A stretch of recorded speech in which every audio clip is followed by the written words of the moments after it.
parang walang nangyari. Yan po ang statement ng ating butihing Senadora Risa Hontiveros. Siguro po para sa inyong mga wala dito, pero para sa amin na nandito, napakaraming nangyari. Takot na takot po ako na kailangan ko na magpaalam sa mga anak ko.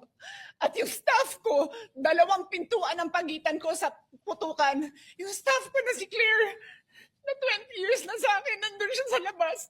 She has a 12-year-old son.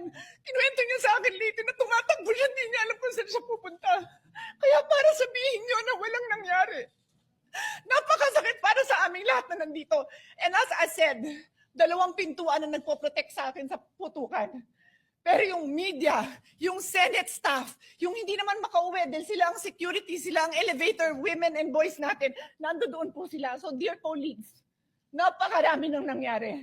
And one more thing, wala ho akong sinisisi. Pero nung pagkatapos ng lahat, pagtingin ko ng group natin, yung dating majority group, walang ni isa sa inyong nangamusta sa amin. Some of you I've known for 20 years, 10 years, and I didn't even hear any of you say, kamusta na kayo dyan? Napakasakit na sa akin. Sobrang sakit.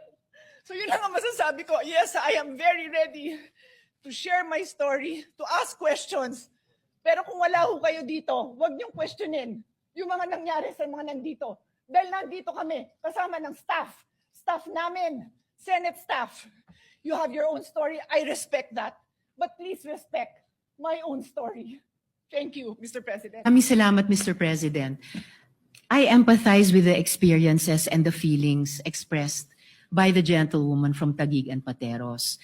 May I just repeat what I clearly stated at the context of na parang walang nangyari. I'm talking about ngayon, after those terrible events that caused fear and a lot of other negative emotions and experiences sa ating mga colleagues, sa ating mga Senate staff, sa security unit dito at sa Senate media.